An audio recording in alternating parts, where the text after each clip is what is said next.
Bonjour, je m'appelle Valérie, j'ai 38 ans et je suis maman de trois enfants, trois garçons, qui ont 11 ans, 8 ans et 6 mois.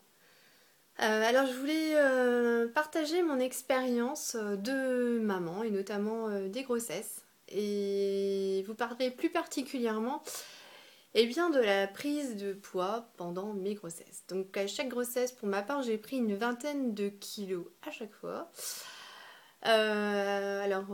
Pour tout vous dire, lorsque je dépassais les 20 kilos au-dessus de mon poids, j'arrêtais de me peser parce que là, quand je voyais la balance, ça me faisait vraiment déprimer.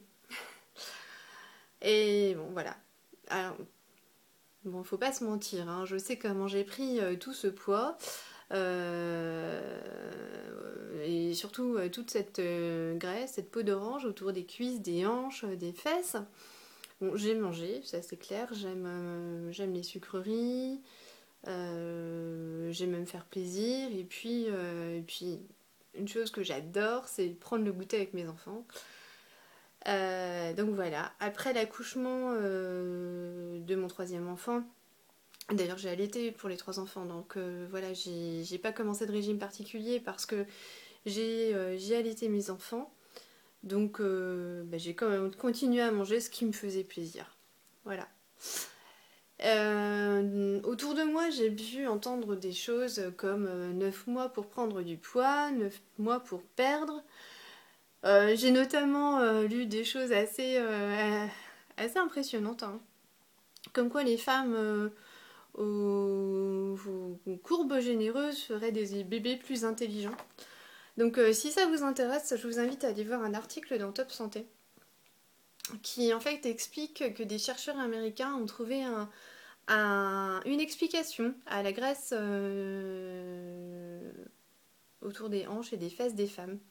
Cette graisse permettrait d'avoir des enfants plus intelligents à travers l'allaitement parce que cette graisse serait directement acheminée vers le cerveau de nos nourrissons.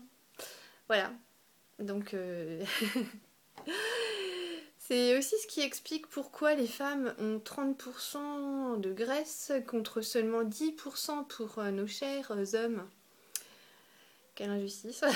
Oui, effectivement, 30% pour nous, mesdames, contre 10% pour ces messieurs. Et ça explique aussi parfois pourquoi les hommes sont attirés par les femmes aux courbes généreuses. Parce que ça leur permettrait d'avoir une descendance plus intelligente. Voilà, donc entre les 9 mois pour prendre, 9 mois pour perdre, et puis la trouvaille là, des chercheurs américains sur la graisse autour des fesses, ça donne des raisons pour se laisser aller, manger tout ce qui nous plaît, et puis se faire plaisir pendant la grossesse. Alors voilà, tout ça c'est bien beau, mais bon, pour ma part aujourd'hui, je dis stop, voilà, parce que je me reconnais plus lorsque je passe devant une glace. C'est impossible de rentrer dans mes pantalons préférés, et voire même dans certains pulls ou chemisiers parce que j'ai grossi aussi au niveau des bras. Donc la plupart du temps, je porte des robes plutôt amples, comme ça c'est facile. J'ai aucune envie de me mettre en maillot de bain, et oui, nous sommes en été et j'ai aucune envie de me mettre en maillot de bain. Le soir, j'ai les jambes qui gonflent, j'ai les fesses flasques, voilà, enfin, je me sens mal dans ma peau. Donc j'ai décidé de commencer un défi sur 100 jours. Aujourd'hui, je connais absolument pas le résultat à l'issue de ces 100 jours, mais j'ai décidé de publier une vidéo par jour pour me motiver et j'espère pour motiver des mamans qui, comme moi, souhaitent retrouver la ligne après bébé, retrouver, retrouver la forme.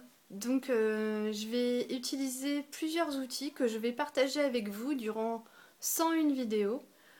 Oui, 101 vidéos parce que je souhaite faire une vidéo journée zéro, la J0, pour en fait expliquer ce que je vais faire, enfin les outils que je souhaite utiliser pendant ces 100 jours.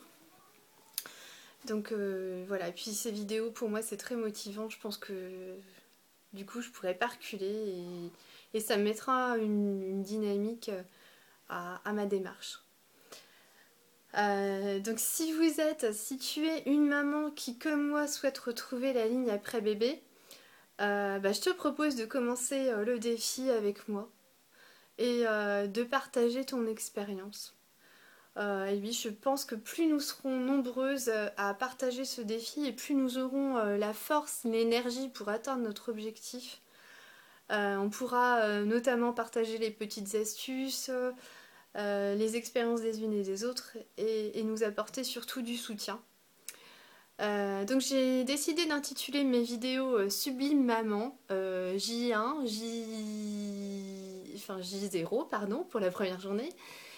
Journée 1, journée 2, donc J1, J2 jusqu'à la J100. Voilà, donc je te propose de nous retrouver demain pour la vidéo Sublime Maman J0. Je vous fais des bisous les Sublimes Mamans. Ciao!